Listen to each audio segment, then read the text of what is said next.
Hello, my name is Chris, and today I'll be taking a look at several children's picture books.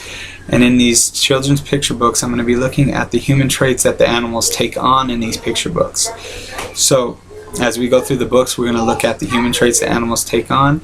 And the second aspect is we see that a lot of animal traits are presented in folk literature. So we'll look at the book and we'll say if it's a folk literature and if it has any cultural aspects to it. So the first book that I would like to present is The True Story of the Three Little Pigs. We have it here.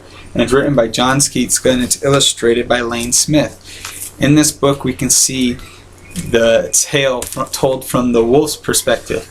And the wolf is explaining his side of the story, how it's completely different from the Three Little Pigs side of the story. So as we're going through the story, we see that he's trying to bake a cake for his grandmother. But he doesn't have any sugar, so he needs to go to these pigs, the three different pigs' houses, in order to get sugar. So we can see the first human trait that he's taken on there, and that's baking. So he's baking a birthday cake, and as he's going through, he's walking, he's wearing clothes just like humans do, he's talking, so he's doing all things that humans would do. So wolves would walk on 4 legs, but he's walking on 2. So he goes to these different houses, and the thing that makes him blow these houses over is that he has a cold. So he's sneezing. So as he sneezes, the houses blow over, and he ends up relating the pigs to a hamburger that's sitting around. You wouldn't just let a hamburger sit around, you would eat it. So he ate the pigs. And then he gets to the brick house and he loses his temper and he ends up getting arrested. So he's now getting arrested, which is a human thing as well. So he's been arrested and he's taken to jail. And he says that the story gets fabricated by the media. So it was the media's fault that the story changed and the Three Little Pigs told the story from their perspective. Now the second book I would like to look at is by Ann Hayes, and it's illustrated by Karen Thompson. Now the illustrations are very important in this book. As you can see on the front, we can see a raccoon playing a violin. Now he's playing the violin, he's taken on that human trait of playing the violin. And he's also wearing a tuxedo. And then on the back we can see the lion conducting. So he's wearing a uniform as well, or a tuxedo. And he's taken on the human trait of conducting the orchestra. What's interesting in this book is if you were to just read the book without any illustrations, you would not see that the book is with animals. It's the illustrations that make the book into an animal tale, because the animals are playing the instruments. Just by reading it, you would think that it was humans who were playing the instruments. So the third book is The Clever Tortoise. Now, we were speaking earlier about the different tales. So this is a cultural tale. It's actually a tradition African tale. So as we look through this book, we get to see a tortoise who is taking on the place of a trickster. So he's tricking other animals in this tale. So one of the animals that he's tricking is an elephant, and the other one is a hippopotamus.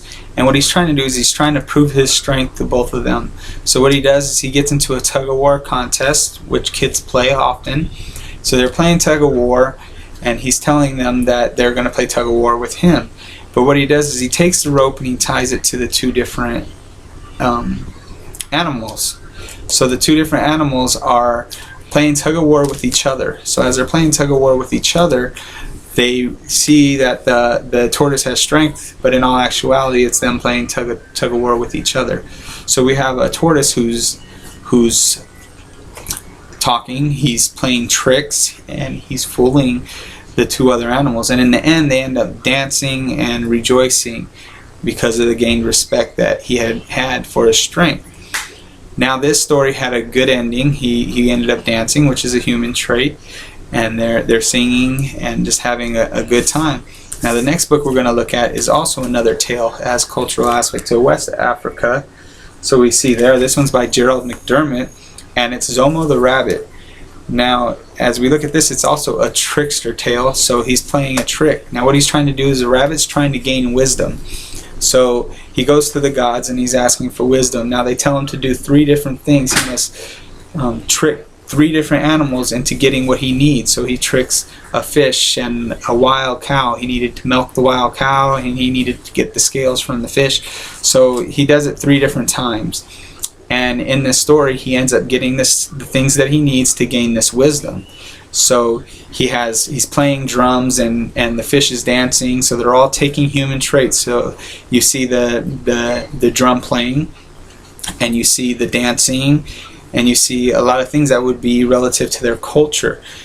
So as we look at the story, Zomo is going through the story, and he's playing tricks on people. Now, as with the clever tortoise, we see that his had a good ending. Well, this one had a not so good ending, where the gods tell him in the end, well, now you've gained wisdom, but you better know how to run, because these other animals are going to be coming after him.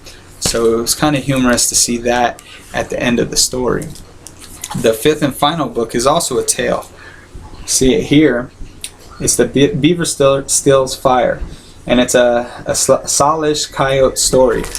So as we see through this story, is they do take on many human traits, and the thing is the story goes through and it's trying to describe how fire came to the earth. So it came from the heavens to the earth, and what it had to do is the beaver had to steal this fire in order to get it. So it's actually a group of them. We have the coyote, we have the beaver, and we have the birds, who are all in this story, but they've all taken on human traits. They're wearing clothes. They're actually wearing Salish clothes. So they're going through the story, and they're standing. They're shooting arrows, which would be really relative to the culture of these tribes.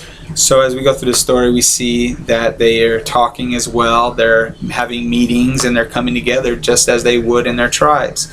So we see the cultural aspect, and also the human characteristics that a lot of the animals are taking on in this book as well. So as we look through all these books, all the animals have taken on human characteristics and have really been personified in each of the stories. And we see that there's cultural books, and there's also 2 that were not cultural books, but all the animals had taken on human traits.